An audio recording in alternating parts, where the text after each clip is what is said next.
Bueno, bienvenidos a mi primer video de YouTube.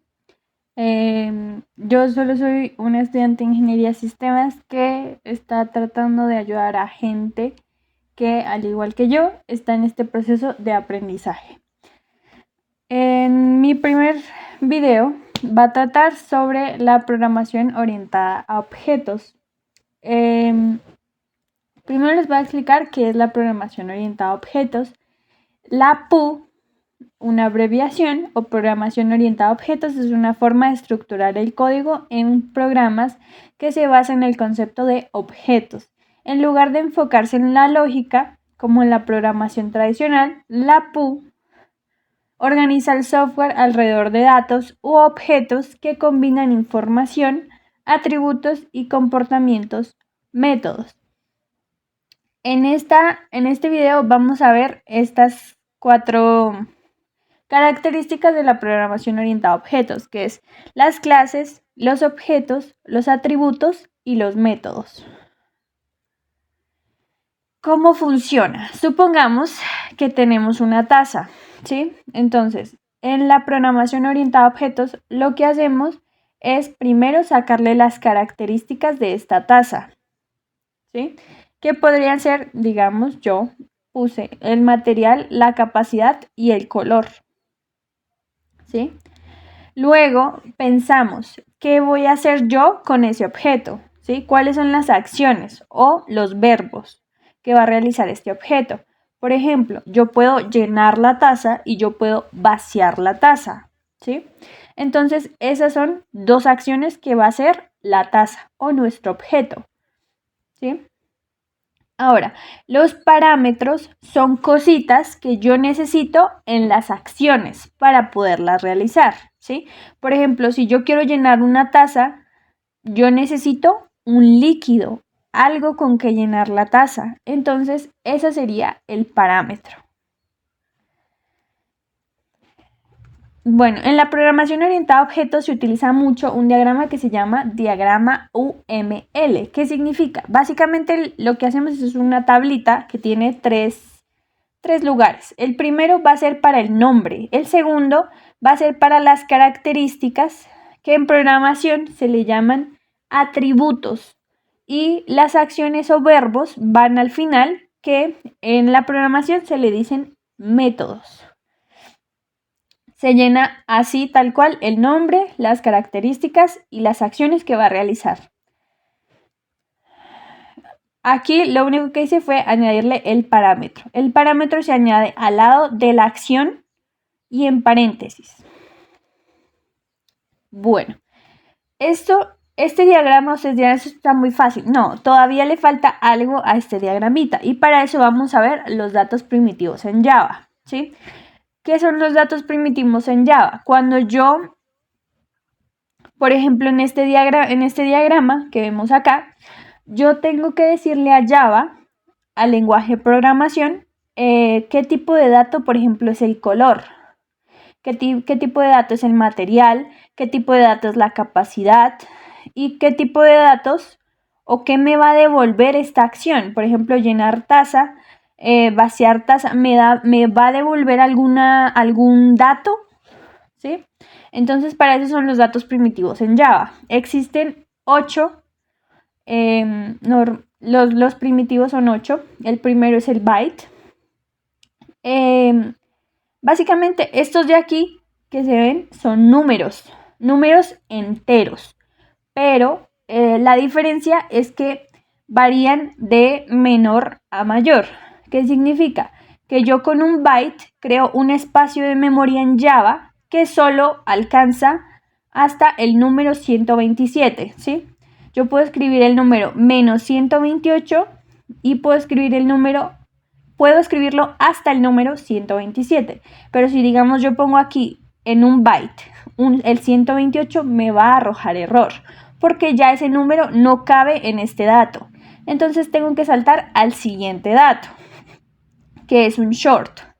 Lo que hace es agrandarse un poquito más el espacio y me permite un espacio aquí donde yo puedo meter desde el menos 32.768 hasta el número 32.767. Si yo le pongo aquí, digamos, el 32.768, no me va a caber. Entonces, ¿qué tengo que hacer? Saltar al siguiente y así sucesivamente. Depende de del dato que yo vaya a ingresar.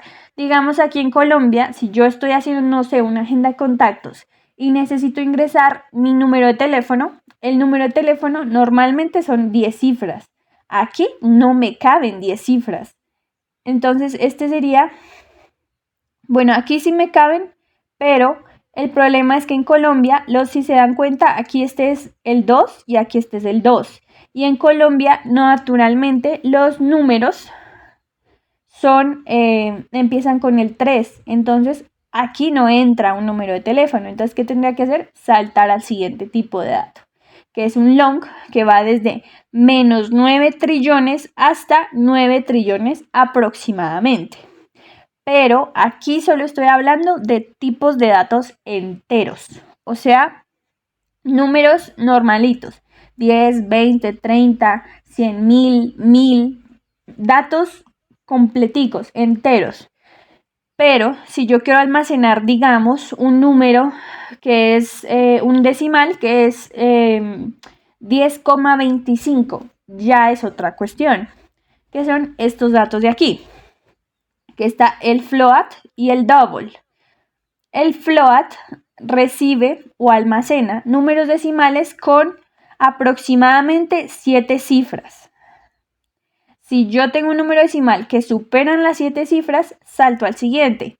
Números decimales con aproximadamente 15 cifras. Este simbolito acá es un aproximado, o sea, puede ser más, puede ser menos, pero esto es lo que dice el lenguaje de Java. El char.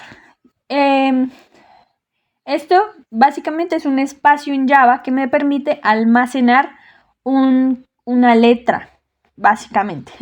Una letra, la A, la B, la C, la D, pero solo unita nomás. Y está el boolean, que lo que hace es almacenar un valor true o false. O en español, pues verdadero o falso. Y ya, nada más. Hay otro tipo de dato que pues no se le llama dato, en realidad se le llama clase y es la clase string en Java. ¿Qué significa eso? Que si yo quiero, digamos, almacenar una cadena de texto como lo es Hola Mundo, ¿sí? Yo utilizo una clase que se llama string, ¿sí? String. Pongo primero el tipo de dato, que sería string. Luego el nombre de la variable, que sería mensaje, y un igual, y qué es lo que voy a almacenar en el string. ¿String tiene algún límite como los anteriores? Sí, pero la verdad es que en programación digamos que es muy difícil llegar hasta ese límite. Es muy complicado que uno en un string almacene tanta información. Y si tienen preguntas sobre qué es esto, public class, todo esto, eso lo vamos a ver más adelante. Bueno, y aquí en el diagrama les dije que faltaba algo, que por eso les estaba enseñando los tipos de datos, y es básicamente que tengo que escribir los tipos de datos, ¿sí? Bueno, tenemos el nombre, normalito, taza, el color. Yo, básicamente pregúntense eso. Yo, ¿cómo puedo escribir en Java un color? Con una cadena de texto, ¿sí? Entonces, un string. ¿Cómo puedo yo escribir un material en Java? Con un string. ¿Cómo puedo yo escribir la capacidad de una taza en Java? ¿Sí? O sea, lo pueden hacer en string. Yo escribo 2.000 mililitros. Se puede, claro. Pero pues la idea es manejar numeritos porque vamos a hacer... Aquí abajo se va a hacer, digamos, llenar taza, vaciar taza. Entonces son numeritos. En este caso, un double. ¿Sí? Porque van a ser decimales. No, pues lo puedo poner entero también, pero le quise poner double para como mayor agilidad, podría decirse. Acá, si se acuerdan, llenar taza tenía un parámetro que era líquido, ¿sí? Entonces, lo mismo tengo que hacer aquí con líquido. cómo escribo un líquido en Java con un string. Y aquí algo que no les expliqué, que es el void. ¿Qué es un void? Un void básicamente es una manera de decirle a Java, no me devuelve nada, ¿sí?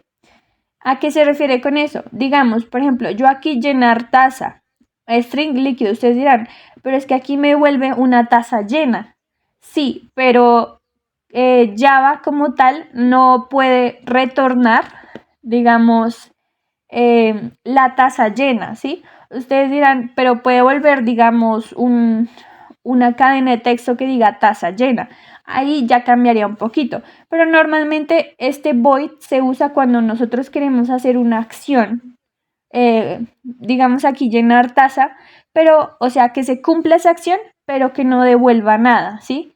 Digamos, por ejemplo, con alguna calcular edad, puede ser, ¿sí? Se convierten los meses a días, los años a días y se suma todo eso y me devolvería un número, ¿sí? Un entero, puede ser. Entonces este void no sería, sino sería un int. Básicamente es eso.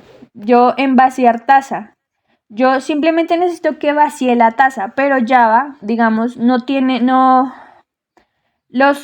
por eso les explicaba los tipos de datos, porque son los tipos de datos que Java puede tener, pero Java no me va a devolver un tipo de dato que sea llenar taza, porque no existe. Entonces, eso se hace internamente, la taza se llena, pero a Java le devuelvo un void, o sea, no le devuelvo nada. Espero que les haya gustado mucho este video.